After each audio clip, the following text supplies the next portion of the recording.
guys, today we are going to do strength basics, kind of going back to what we started with, but adding some variety and kind of taking it to the next level.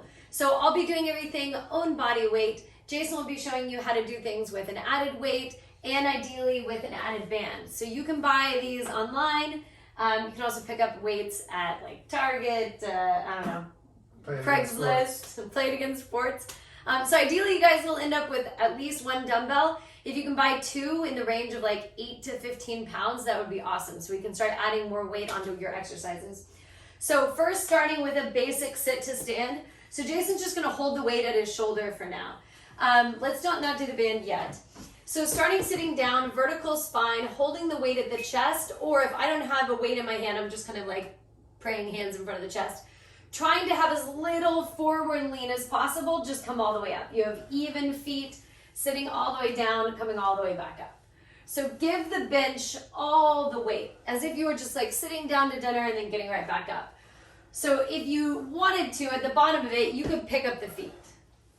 You don't need to do that, but the idea is that you're really getting the weight all the way up off the legs, off the feet. 10 of these total. We're gonna go through your really simple range of motion stuff first. When you're done with those 10, if you have the weight, you're just holding it down by your side, going left leg in front, right leg kicked back up onto the bench, up onto the cooler is what we're using. Single leg deadlift, all the way back up.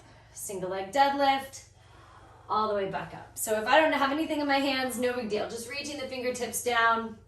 10 of these on the left side, 10 on the right side. Whatever we do on the left, you're doing on the right. You're symmetrically loaded for the upper half of the body because he's holding the weight. Hold the weight in both hands. Hold the weight in both hands. So the upper half of the body is sharing that weight. Hopefully you did not do what Jason's doing and instead listened to the words. 10 on the other side. The weight's just hanging below the shoulders. Press back up. Notice that neither of us are really focusing on a big bent knee, but we're also not keeping the legs straight and just hinging over. It's just this partnership between the hamstring and the quad to bend the knee a little bit, but it's staying soft. You're not getting to that like 90-degree angle. 10 of those, and then we'll go to step ups. This should all look fairly familiar. For the step ups, you go weight right at the shoulders, left leg up. Again, we're working on, are you gonna hit that? Vertical spine.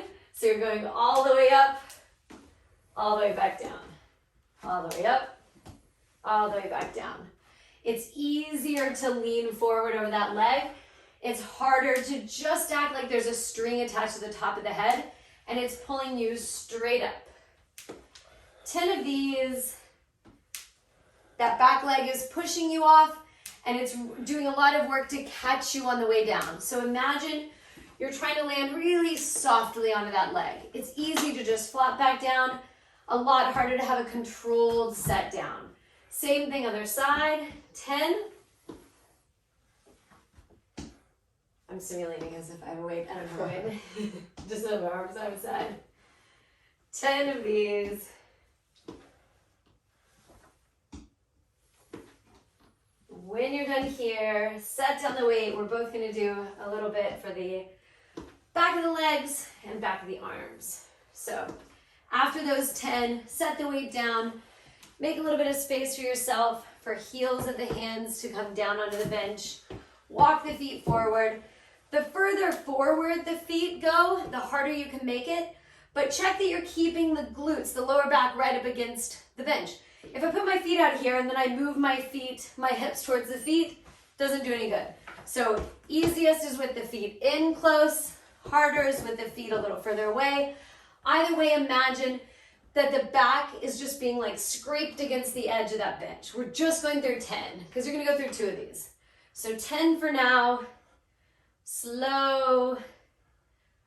On that 10th one, if you like, you can just sit down. And we're gonna go back onto the bench, feet wide, hip drivers up, hip drop down.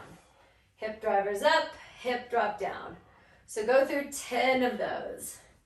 And if you need to put like a towel or cushion or something on there, Do this with the band.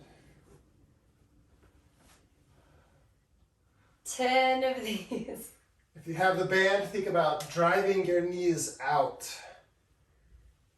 If you guys have a band, you can add it on. When you're done there, we'll go back through that again. Same kind of thing, easy transition. Just put the hands back up on the bench. Situate the hips to be right up against whatever it is you're doing dips on. Feet closer, easier. Feet further out is harder. 10 total. Trying to get full range of motion, down and back up.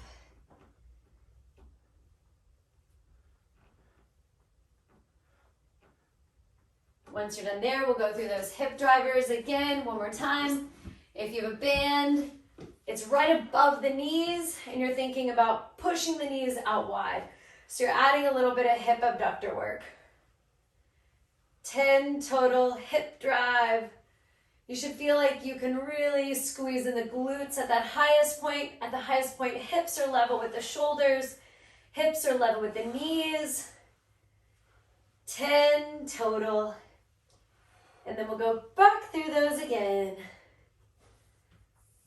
So starting with your sit to stands. So Jason will take off the band. Hold the weight at the shoulders. This time, left foot is flat, right heel is rooted down, okay? When he comes up, he's gonna press up, forward, to that forward diagonal, holding the weight in both hands. So it's harder than just a straight up overhead press. Sit down, he's gonna press up, out, away from him to that forward diagonal, and back down. Without a weight, I'm just doing this sit to stand. Left foot is flat, right heel is rooted down. To make it harder, you can just shift more weight off of that right foot. And you're basically just using that heel as like a point of contact to help a little bit, but you're not really using it to help the left quad out. These should feel a lot harder than that first round. 10. And then same thing on the other side. You'll get a fresh leg, but you don't get fresh arms. Switch side, right foot down, left heel out. Again, if you have a weight, you can hold it at the chest. That's your first option. Second option is to add this forward reach, forward diagonal reach. Forward reach out, back down. Forward reach out, back down. Unweighted is plenty fine. Single leg squats are hard enough as is. If you don't have a bench, you can also just do these without anything. Everybody has a chair or something around, but if you really, truly don't have anything, you can still get this done. All right, 10 of those. Then we're going into single leg deadlift. So the only difference is, and for both of us, we're gonna do this if you have a weight or not. So you're going touch down. From that touchdown, reach forward and come all the way up and over the head. Reach forward, come all the way back down. So Jason's gonna try to take straight arm up and over the head, straight arm back down. Starting that lift from that lowest point. So even if you have like a 5-pound weight, this can feel pretty dramatic because you're now shifting that weight forward at that lowest point, so the glute, hip, and back have to do a lot to fire to counter that weight that you're sending out in front. So even with your arms moving like I am, you should still feel that it adds a bit of difficulty rather than just that down and up reach. All right, 10 of those with a forward reach. Same thing on the other side. Fresh foot. He still has the same thing he has to do for the arms on the other side. If you're really doing it right, it should feel like it's more work for the back than it really is just for the arms. Because the hardest part about it is that your back has to hinge this upper half of you back up to upright. And now you've just added this weight. But not only have you added the weight, you've added it as like an extension to your spine. Start that lift from the toe. It's very different. Try one where you come out of that and then do the lift, and it's not nearly as hard. We're trying to make the glute, hip, hamstring fire. Connect the breathing to the movement so you're getting this big exhale on the way up. We always breathe out in the up. Not always, there are a couple exceptions for the most part. All right, 10 of those. And then we're going back to our step ups. So for Jason, he's gonna have the weight in the left hand. Maybe we should come over here. We're gonna switch. We have restrictions. All right, left foot up. He's just gonna add an overhead press as soon as he starts going up. So he's not gonna wait to get up to add the press. He's gonna start that press as he goes up, which does make it a little harder for that quad. Now the quad has to get the momentum to launch the arms up, and it should be easier on the arms to use that upwards momentum. 10. Make sure you're coming up to like a straight leg. We're not doing halfway. Same thing on the other side.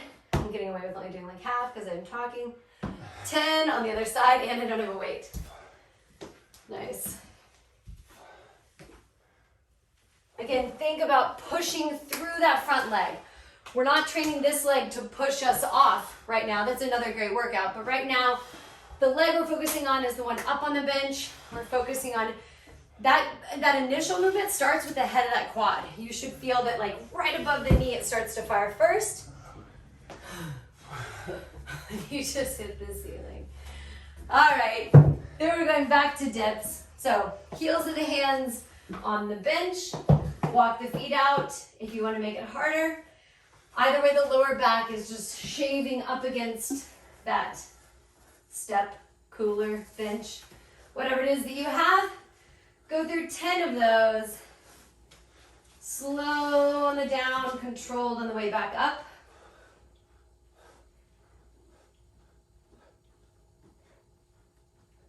And go down as far as it feels comfortable for you to go. Go whatever speed feels comfortable for you. 10, and then you're gonna sit down. Upper back is on the bench. 10 hip drivers up and back down.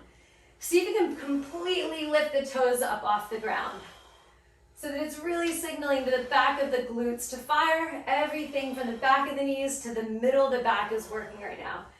If you like dug your fingers into your lower back, you'd feel that at the highest part of that hip drive, it's all very tight.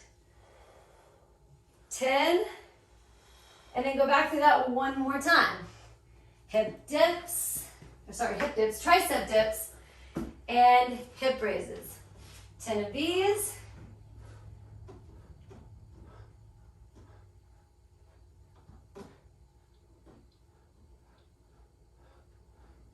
And then last time on this round through the hip raises, hips drive up, hips drive down.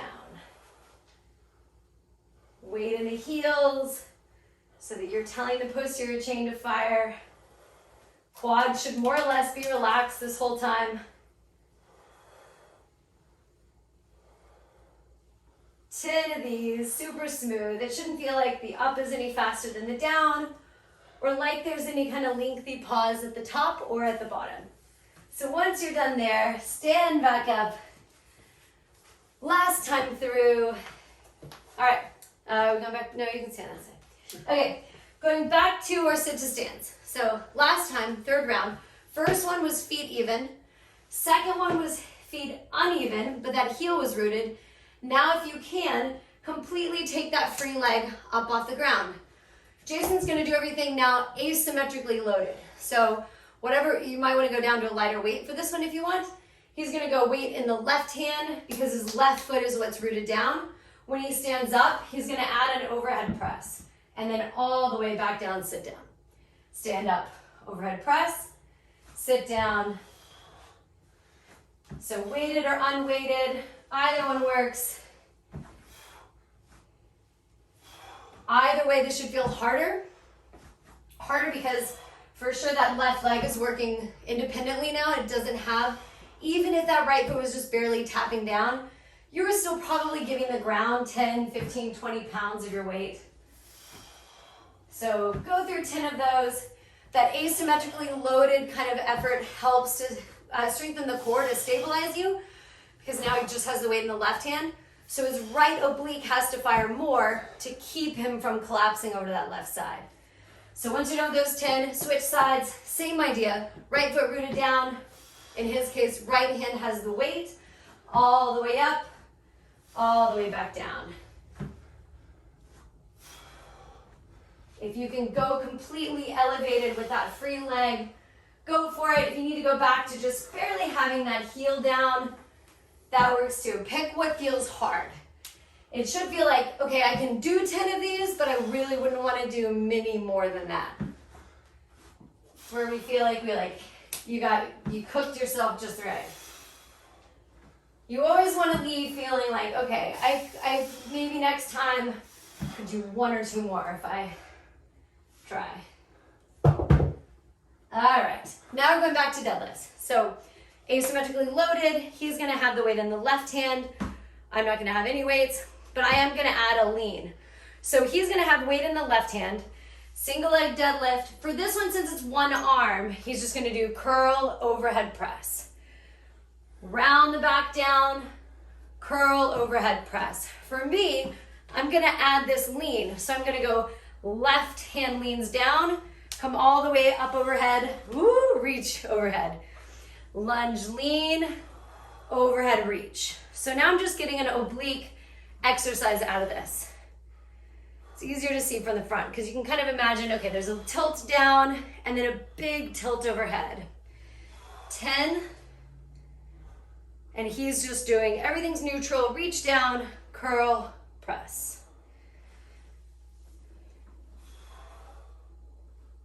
Hips are staying high.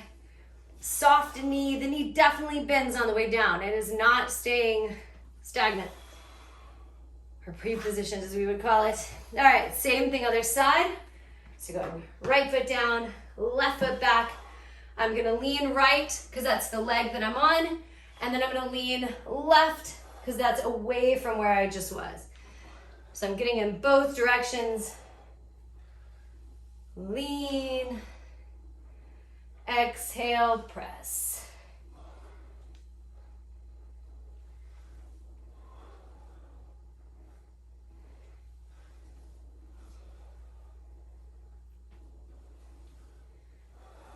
Nice job.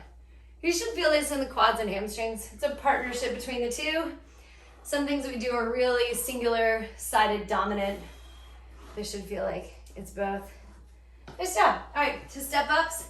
Back to these, hold it at the shoulder so that when you start going, you can initiate that push up. So straight up from the shoulder, reach up, back down.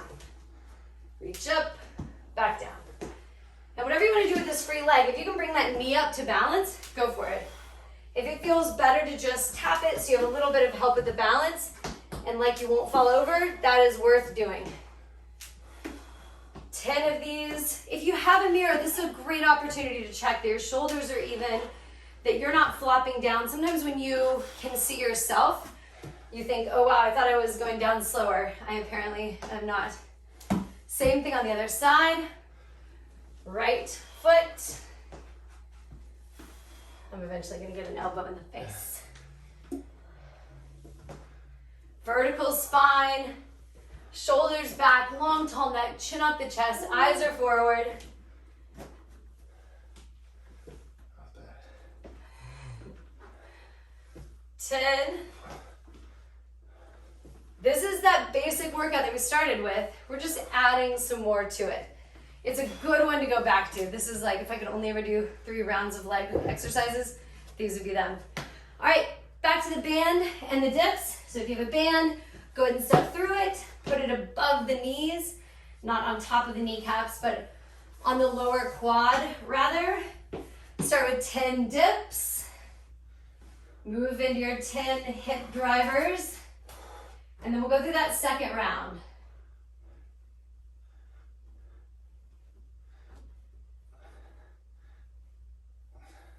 Those would be 60 tricep dips total at the end of the workout. So if you feel the back of your arms tomorrow, now you know why. Hips up, return. Hips up, only 10 of these. Enough to wake up the glutes and lower back. At the end of it, you should feel like the lower back's fatigued. If you have like a sandbag like we have or some kind of soft weight, you can always add it to the hips. I always choose not to add the dumbbell to the hips because it ends up just like pushing into my bladder, like my tendons more than I feel like it's actually helping. So the band is a really good option, but also if you want to add a weight to the pelvis, go for it. Second and very last round here, 10 dips.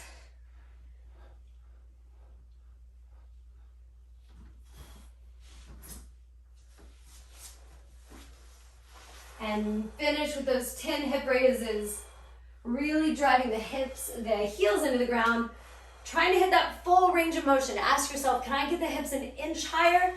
Can I bring them all the way back down to the ground? 10.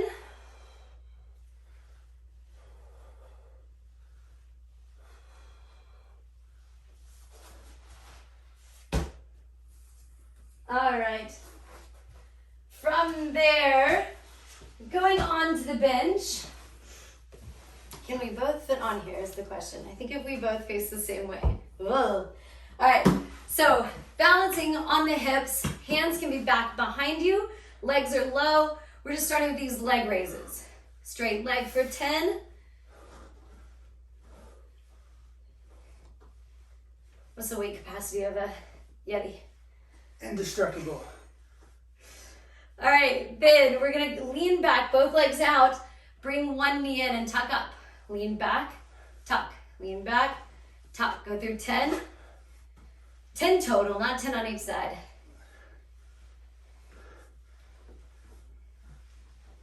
And then we'll go through flutter kick. So staying leaning back, 10 on each side.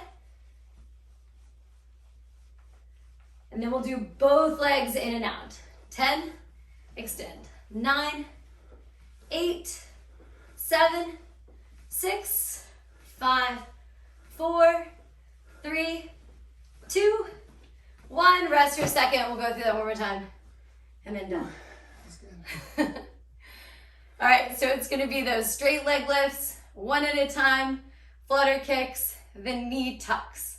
So lean back, legs straight, 10 hip raises, or leg raises rather, balancing on your hips.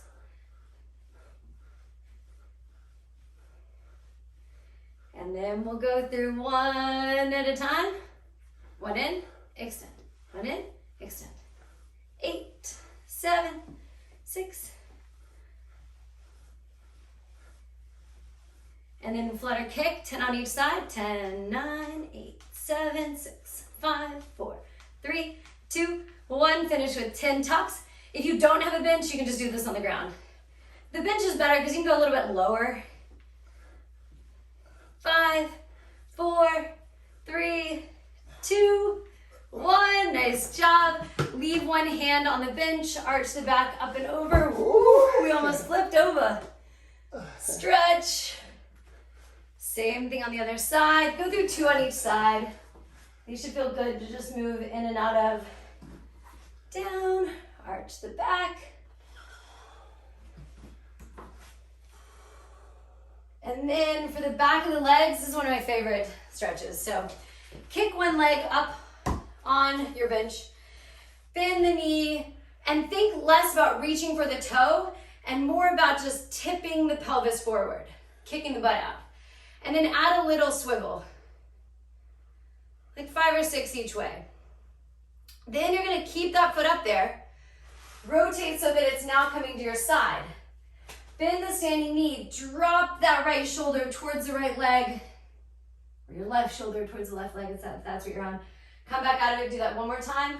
Bend the knee, lean, and then last stretch for this, roll over onto the toe. So now we're trying to stretch the front of that leg, bend your standing knee and lean back, like you're trying to open up the chest and bring the shoulders and eyes up to the ceiling. Go through 2 or 3 of those. And that leg should feel really good and stretched out. If you walked around, one leg would feel floppy and loose, and the other might still feel tight. Last thing we're doing, again, starting with the hamstring. Don't worry so much about leaning forward because what happens is I can just round my back a lot and I don't feel anything in my hamstring. This is a lot more dramatic. Doesn't look as cool. You would win fewer points on the sit and reach thing. presidential challenge, sit and reach. It's such a weird thing we used to test. Bend the standing knee, lean. This is like the I'm a little teapot kind of idea where you're just like dipping over. One shoulder drops. And then the last stretch here is to roll over onto the foot. Bend the standing knee, open the chest, lean back, eyes go up. Do that 2 or 3 times. Bend the knee, open the chest, eyes up. Bend the knee, open the chest, eyes up.